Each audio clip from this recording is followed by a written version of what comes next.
नमस्कार, मेरा नाम डॉक्टर धीरज कुमार है। आज मैं बात करने जा रहा हूँ एक बहुत ही महत्वपूर्ण विषय के बारे में, और वो विषय है पूरे भारत के लिए। वो विषय है बेरोजगारी का। जो आंकड़ा है हमारी बेरोजगारी का, वो दिन प्रतिदिन बढ़ते जा रहा है। यूथ की बेरोजगारी और बेरोजगारी के कारण होने वाली बहुत सारी समस्याएं। अगर आपके पास रोजगार नहीं है तो घर चलाने के लिए आपको कुछ और रास्ते अपनाने पड़ते हैं, जो कभी कभी गलत भी होते हैं। दूसरी बात आती है शिक्षा की, कि शिक्षा अगर हमें मिला है तो शिक्षा को रोजगार में कैसे कन्वर्ट करें। शिक्षित होना ही काफ़ी नहीं है, उससे आपको रोजगार भी मिलना जरूरी है। दूसरी बात होती है कि जो शिक्षित नहीं है उनको शिक्षित होना भी है। तो इन सब बातों को पूरा करने के लिए शिक्षा, रोजगार, बेरोजगारी दूर करना और समाज को एक नई दिशा दिखाने के लिए डॉक्टर धीरज वेलफेयर फाउंडेशन की तरफ से हम लोगों ने करियर काउंसलिंग की व्यवस्था की है।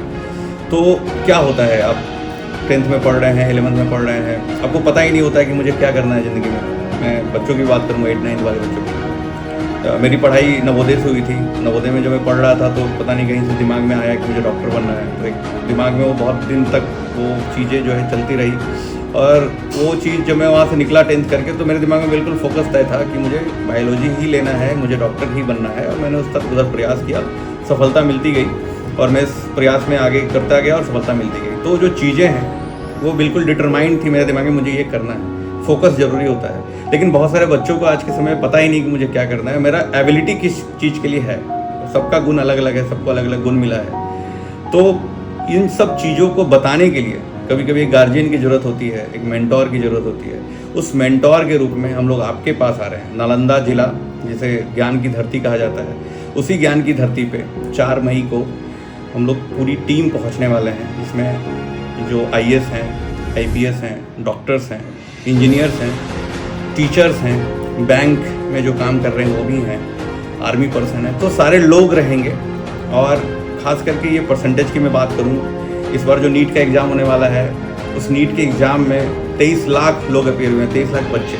UPSC के एग्ज़ाम में 16-17 लाख लोग अपीयर होते हैं।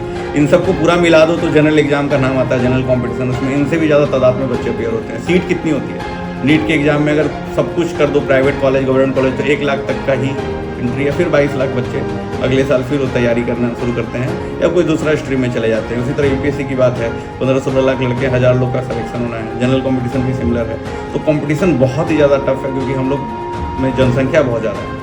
तो इस कंपटीशन को क्रैक कैसे करना है, स्मार्ट स्टडी कैसे करनी है, अगर किसी चीज़ की तैयारी हम कर रहे हैं तो उसको अचीव कैसे करना है, इन सारी चीज़ों के बारे में हम लोग बात करने आ रहे हैं आप लोग के घर नालंदा डिस्ट्रिक्ट में। और आप लोग इसमें जो हम लोग जो सेशन होगा, इंटरेक्टिव सेशन होगा। पहले हम लोग अपने बारे में बात करेंगे, बताएंगे अपनी जर्नी के बारे में, हमने क्या किया, हमने पढ़ाई कैसी की, क्या हर्डल आते हैं। फिर हम आपसे सुनना चाहेंगे कि आपके साथ क्या प्रॉब्लम है। आप जो भी पूछिएगा, एक इंटरेक्टिव सेशन होगा, आपसे पूछा जाएगा। आप जो भी सवाल पूछिएगा उसके जवाब हम लोग मिल के देंगे।